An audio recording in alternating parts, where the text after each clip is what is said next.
اعوذ باللہ من الشیطان الرجیم، بسم اللہ الرحمن الرحیم۔ سورۃ البقرہ آیت نمبر 34 ہم نے پڑھ لی تھی کہ جب فرشتوں سے کہا ہم نے کہ تم سجدہ کرو آدم کو، تو سب نے سجدہ کیا سوائے ابلیس کے۔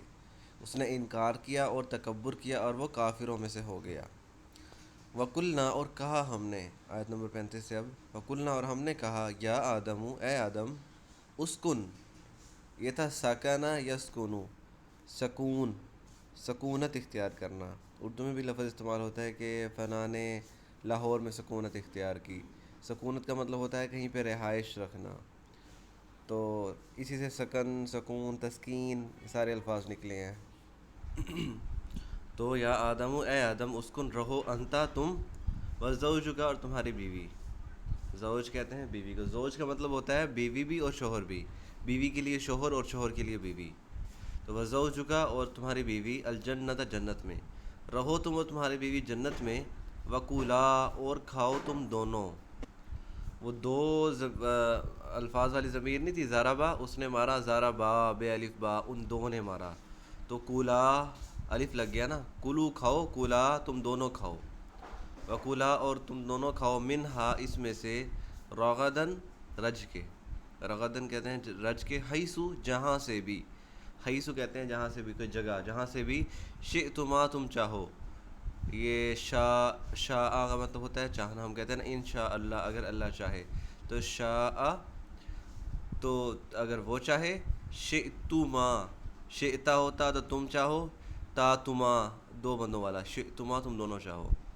تو اے آدم، رہو تم اور تمہاری بیوی جنت میں، اور تم دونوں کھاؤ ان میں سے رج کے، جہاں سے بھی چاہو، ولا، اور نہ، تقربا، اقربا، یا قربا، یقربو، تقربو، اس کا مطلب ہوتا ہے قریب جانا، کسی چیز کا قرب حاصل کرنا، اور تقربا، تم دونوں، تقربو، تم ایک، نہ قریب جاؤ، اور تقربا، تم دونوں، ولا تقربا، اور قریب نہ جاؤ، ہی اس شجرتا، اس درخت کے، اس درخت کے قریب نہ جانا، فتکونا، پس تم دونوں ہو جاؤ گے، یہ بھی تکونا ہے، نون الف نا، فتکونا، پس تم دونوں ہو جاؤ گے، من الظالمین، ظالموں میں سے۔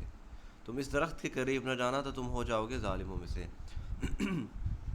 اب جیسے فرشتوں کا اور جنات، یہ دوسری ان کا امتحان لیا گیا، انہیں سجدے کا حکم دیا گیا حضرت آدم علیہ السلام کو، ایسے ہی آدم کی بھی ٹیسٹ ہونا تھا نا، ان کا بھی امتحان لینا تھا کہ وہ امتحان میں کامیاب ہوتے ہیں کہ نہیں۔ تو اس وجہ سے انہیں مکمل جنت میں ہر چیز کھانے کا حکم دیا گیا کہ جو چاہو، جہاں سے چاہو کھاؤ، ہاں ایک درخت ہے، اس کے قریب بھی نہیں جانا۔ اور یہ انسان کی کمزوری ہے کہ انسان کو جس چیز سے روکا جائے نا، اسے وہی چیز کی طرف دلچسپی اور طبیعت مائل ہوتی ہے اس کی۔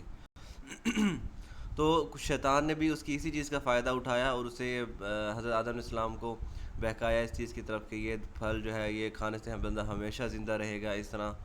تو انہوں نے ان کو اس طرح آگے لکھا ہوا ہے فَأَزَلَّهُمَا، تو پھسلانا، اس کو کہتے ہیں پھسلانا۔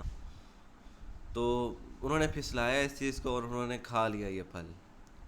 یہ چیز ہم غور کریں تو ہماری طبیعتوں کے اندر بھی ایسی چیز ہے کہ اسلام میں بہت کم چیزیں ایسی ہیں جو حرام قرار دی گئی ہیں، اور بہت ساری چیزیں، زیادہ چیزیں جو ہیں وہ حلال ہیں۔ اس وجہ سے اسلام میں بہت ساری چیزوں کا اصول یہ ہوتا ہے کہ کوئی بھی چیز اس وقت تک حلال ہے جب تک اس کے حرام ہونے کی کوئی دلیل نہیں ہے، کہ اسلام میں حکم دے دیا گیا کہ یہ چیز حرام ہے تو وہ حرام ہے، ادروائز وہ حلال ہے۔ تو ہم دیکھیں ہمارے مطلب، ہم اگر سوچیں ہمیں کون سے ایسے مزے ہیں، کون سی ایسی چیزیں جو غیر مسلم کر رہے ہیں اور ہم نہیں کر سکتے۔ بہت سی لوگ اسلام کے پابندیوں پہ غصہ ہوتے ہیں نا، اسلام نے یہ چیز کیوں حرام قرار دی ہے، یہ چیز کیوں حرام قرار دی ہے، وہ اسی وجہ سے ہوتا ہے کیونکہ جس چیز کو انسان کو جس چیز سے روکا جائے، انسان اسی طرف جاتا ہے، اس کی طبیعت اسی طرف مائل ہوتی ہے۔ تو اسی وجہ سے انسان پھر غصہ ہوتا ہے، عجیب سے چڑچڑا ہوتا ہے کہ مجھے اس چیز سے کیوں روکا گیا۔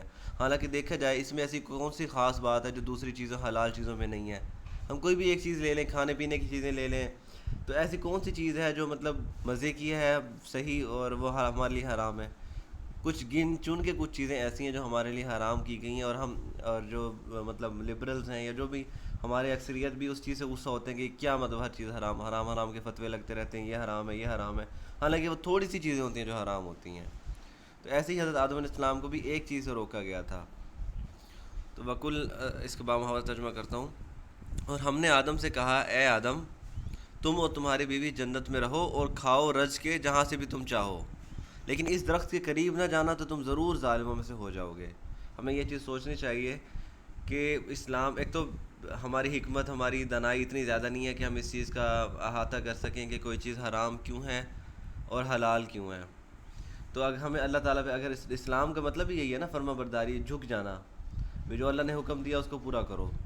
تو جو چیز اللہ نے حرام قرار دے دی ہے اس میں اس چیز میں نہیں پڑھنا چاہیے کہ وہ کیوں حرام ہے۔ ہاں ویسے ریسرچ کے لیے کہ کیا کیا نقصانات ہو سکتے ہیں وہ بندہ کر لے، لیکن اس چیز کے لیے نہیں کہ بھی کیوں حرام قرار دی ہے، اس میں کوئی نقصان نہیں ہے تو یہ حلال ہونی چاہیے۔